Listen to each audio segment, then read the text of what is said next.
Hello students, so today we'll start with Euler graph, Euler path.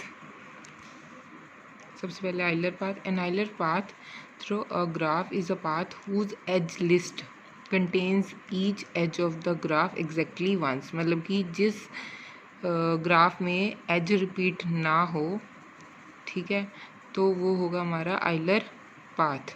ठीक है, एक as एक बार ही आनी चाहिए. ठीक है, नेक्स्ट देखो Euler circuit. Euler circuit and Euler circuit से हमें पता चल रहा है कि फर्स्ट और लास्ट वर्टेक्स होगा वो सेम होगा. ठीक है, पर इसका मतलब ये नहीं है कि बीच में नहीं आ सकते, बीच में भी रिपीट हो सकते हैं. इसमें सिर्फ एजेस का ध्यान रखना है. ना Euler circuit is a path through graph in which the initial vertex appears the second time as the terminal vertex. ठीक है, मतलब कि फर्स्ट और लास्ट वर्टेक्स, स्टार्टिंग और एंडिंग वर्टेक्स सेम होगा तो वो आइलर सर्किट होगा. जो सेकंड टाइम जो सेम वर्टेक्स आएगा वो फर्स्ट और लास्ट होगा. ठीक है, नेक्स्ट देखो Euler graph. Euler graph is a graph that possesses an Euler circuit. ठीक है, वो वाला ग्राफ जिसमें आइलर सर्किट हो उसे बोलते हैं Euler graph. And Euler circuit uses every edge exactly once. मतलब कि हर एक जो एज होगी वो एक बार ही आएगी. बट वर्टिसेस में भी रिपीटेड, वर्टिसेस रिपीट हो सकते हैं. ठीक है, अगर सर्किट है तो फर्स्ट और लास्ट सेम होने ज़रूरी है.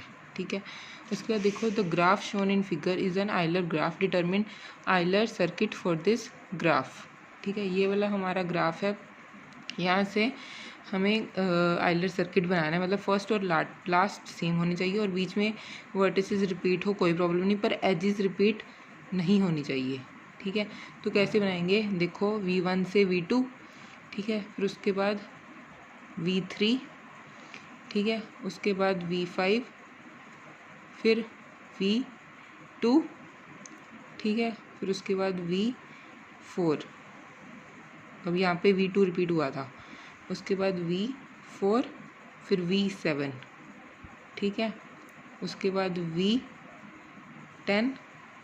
ठीक है, उसके बाद V6, फिर V3, फिर V9. ठीक है, फिर V6 अगेन रिपीट. ठीक है, उसके बाद V4 और उसके बाद V10. ठीक है, यहाँ पे एरो नहीं लगी, मतलब बाई डायरेक्शनल है. ठीक है, उसके बाद V8 तो V8 यहाँ पे होगा V8. ठीक है, उसके बाद V5. ठीक है, V9, V8, V1. ठीक है, यहाँ पे V10 था ना, 10 के बाद 8. ठीक है, 8 के बाद 5, 5 के बाद 9, 9 के बाद 8, 8 के बाद 1. ठीक है, हो गया. ये हमारा सोल्यूशन है, ये रहा. ठीक है, ये हमारा सोल्यूशन है इस क्वेश्चन का. वर्टिसेस आप कोई और तरीके से भी बना सकते हो. वर्टिसेस रिपीट हो सकते हैं. फर्स्ट और last vertex will be equal and edges will not repeat. ठीक है, नेक्स्ट देखो ये हमारा आंसर. ठीक है, उसके बाद देखो Hamiltonian graph. Hamiltonian path. Hamiltonian path कौन सा होता है? whose vertex list contains each vertex of the graph exactly once except if path is a circuit. ठीक है, पाथ सर्किट हो तो first vertex is equal to last vertex होगा ही, पर अदरवाइज कोई भी वर्टेक्स रिपीट नहीं होना चाहिए. ठीक है, फर्स्ट और लास्ट हो नो प्रॉब्लम. ठीक है, हैमिल्टोनियन सर्किट. सर्किट से पता चल रहा है कि फर्स्ट और लास्ट वर्टेक्स सेम होगा. ठीक है, A Hamiltonian circuit is path in which the initial vertex appears the second time as the terminal vertex. Same कि फर्स्ट वर्टेक्स और लास्ट वर्टेक्स सेम हो सकता है. ठीक है, Hamiltonian graph that possesses a Hamiltonian path. जिसमें Hamiltonian path होगा उसे बोलते हैं Hamiltonian graph. Hamiltonian path uses each vertex exactly once, हर वर्टेक्स एक टाइम आएगा, बट एजेस में not be included, edges include नहीं होंगी, ठीक है। अब देखो regular graph, K regular graph, if all the vertices have the same degree के, ठीक है, अगर हर वर्टेक्स की डिग्री अगर के होगी तो उसे बोलेंगे के regular graph. A graph of all the vertices having degree 2 is called two regular graph, ठीक है। अगर दो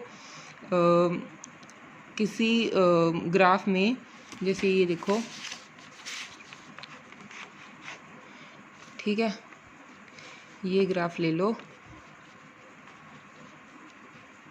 सेम डिग्री है तो ये ए की डिग्री 2, बी की 2, सी की 2, डी की 2, तो ये क्या होगा हमारा two regular graph. A complete graph K N is regular of degree N minus 1। जो कंप्लीट ग्राफ होगा के एन, उसका जो होगा वो रेगुलर होगा, कब होगा, अगर उसकी डिग्री एन माइनस 1 हुई तो।